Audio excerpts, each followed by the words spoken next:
দীর্ঘ 6 মাস যাবৎ এই মামলা চলমান। বাবার খুনের দায়ে ছেলেটি আজ কাঠগড়াতে।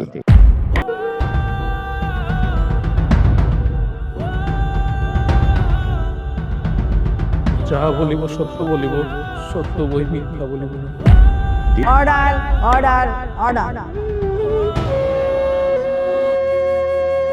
আসামি সুজন, আপনার আর কিছু বলার আছে?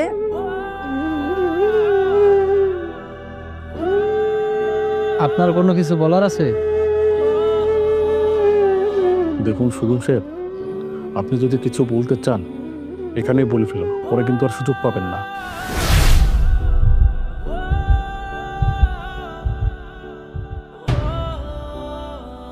আসামি সুজনের ফাঁসির রায় ঘোষণা করা হলো।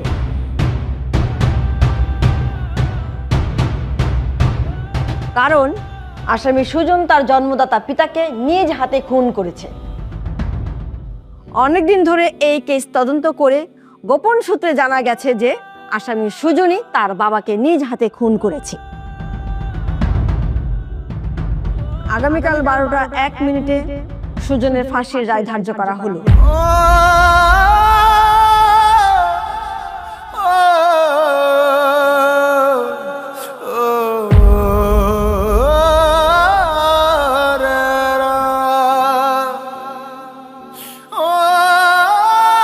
এই নিয়ে চলে আসো।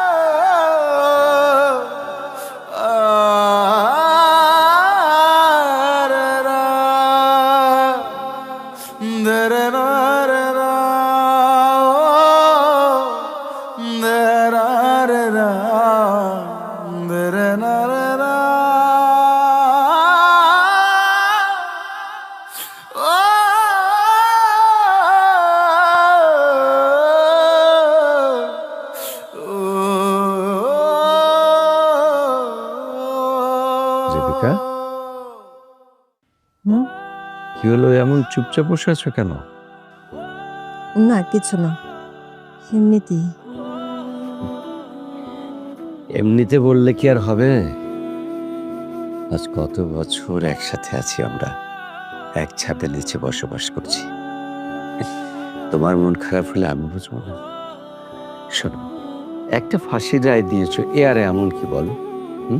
এটা তোমার পেশা। হ্যাঁ, তা অবশ্য তুমি ঠিকই বলেছ, আমার পেশা। কিন্তু আবার কিন্তু? কিন্তু কি? কোনো কিন্তু নাই। আজকে নতুন রায় দিয়েছো তুমি। কত রকম বিচার করেছো, কত রকম রায় দিয়েছো, এর মধ্যে ফাঁসিও তো কম দাওনি।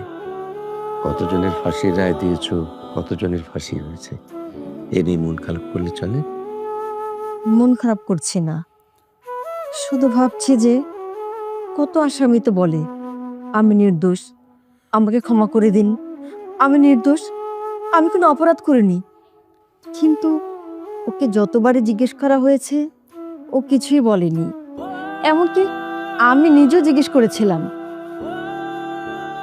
কিছুই বলল না, শুধু চুপচাপ তাকিয়েছিল আর মাথা নেড়ে সম্মতি দিল। তাই একটু মন খারাপ হচ্ছে।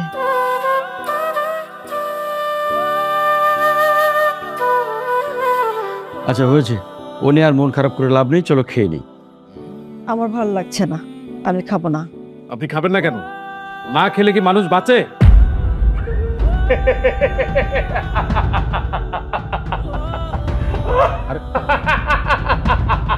আশ্চর্য ব্যাপার তো। কি হয়েছে আপনারা? আপনি এইভাবে হাসছেন কেন?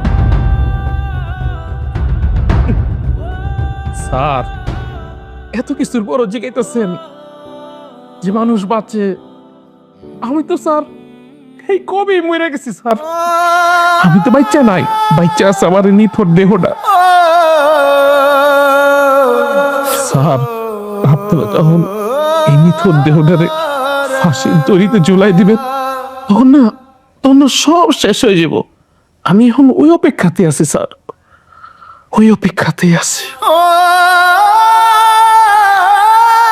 আপনি ঠিক কথাই বলেছেন। আজকে এই সময় আপনি আমার সামনে দাঁড়িয়ে কথা বলছেন, কালকে ঠিক একই সময় ফাঁসির দড়িতে আপনি ঝুলবেন, পৃথিবীর মায়া ত্যাগ করে চিরতরে চলে যাবেন। তারপরেও আমি বলবো যে আপনার কি কি ইচ্ছা করে খেতে আমাকে বলুন, আমি চেষ্টা করব আপনার সেই ইচ্ছাগুলো পূরণ করার।